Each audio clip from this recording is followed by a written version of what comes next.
អូខេបងប្អូនទាំងគ្នាមិញខ្ញុំភ្លេចអត់បានថតឲ្យបងប្អូនមើលអញ្ចឹងយើងមកឆាមីឆាម្រះព្រៅបងប្អូនផ្លែភ្នែកទៀតណាមីឆាម្រះព្រៅ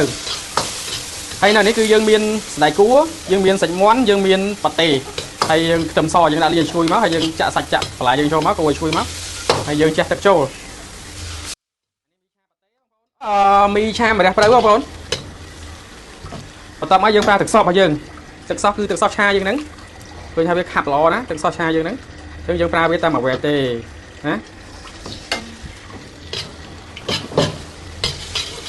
បើភ្លើងគោវាមកចាក់មីយើងចូលបើស្ងួតទឹកចាក់ទឹកថែម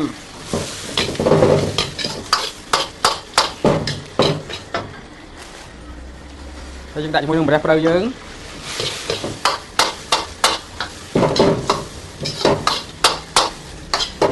រួចរាល់ហើយបងប្អូនមីឆាម្រះព្រៅ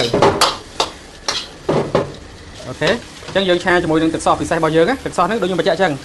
ម្ហូបអីក៏ឆាបានដែរណាម្ហូបអីក៏ឆាបានដែរហើយរសជាតិឆ្ងាញ់ទៅនិយាយថាឆ្ងាញ់ហ្មងអញ្ចឹងមួយកំប៉ុងហ្នឹងតែ 15000 ទេណាកន្លះគីឡូអញ្ចឹងអាចឆាបានច្រើនចាននេះទៅបីតែមីឆាម្រះព្រៅក៏វាអាចឆាបានហើយឆ្ងាញ់ណាតោះអញ្ចឹងយើងបញ្ញាបងប្អូនគ្នាបងប្អូនអញ្ចឹងអានេះមីឆាម្រះព្រៅយើងមិញណាមីឆាម្រះព្រៅស្លាប់តែមានបាយឆាម្រះព្រៅវាដែរឥឡូវមានមីឆាម្រះព្រៅទៀតហើយតែមិនមែនខ្ញុំចេះតែធ្វើណាអានេះមិនមែនខ្ញុំចេះតែធ្វើណាមនុស្សរបស់វាមានប្រកបណាមីឆាម្រះព្រៅហើយនៅមានមីឆាต้มយำមួយទៀតហើយនឹងមីឆាតាំងជូរមួយទៀតវីដេអូក្រោយៗខ្ញុំនឹងចេញមីឆាต้มយำហើយនឹងមីឆាតាំងជូរអាមីឆាម្រះព្រៅនេះគឺយើងអាចឆាមីគីឡូមីកញ្ចប់ឆាបានទាំងអស់ហើយជាមួយនឹងទឹកសរបស់យើងទឹកសឆាពិសេសហ្នឹងចឹងទឹកសហ្នឹងគឺវាពិសេសណាចង់ឆាយក៏បានដែរតែ15000ឯមួយកំប៉ុងអាចទិញបានណាទិញយកឆាទៅចង់ឆាយក៏បានដែរមកដល់យើងមកញ៉ាំមីឆាម្រះព្រៅអស់គ្នាបងនេះអានេះប៉ាតេយើងហាន់ទូចសាច់មាន់ក៏យើងហាន់ទូចដែរ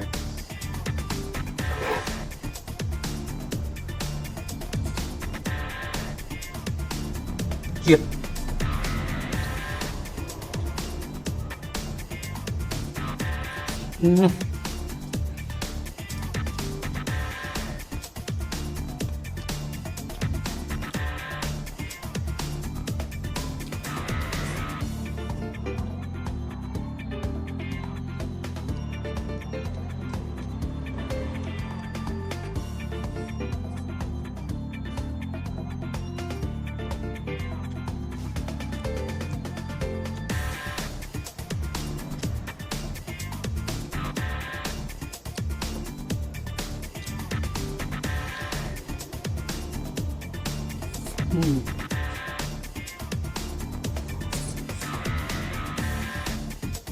tình mà mùi mùi phải thằng đá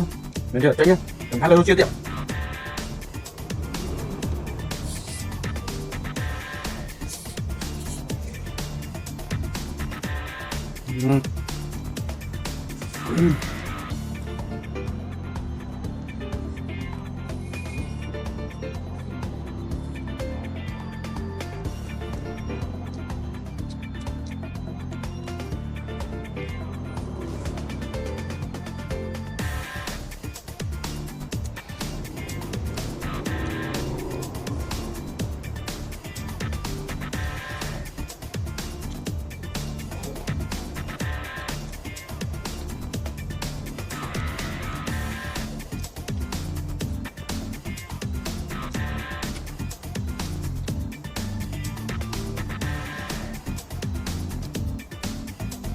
hai con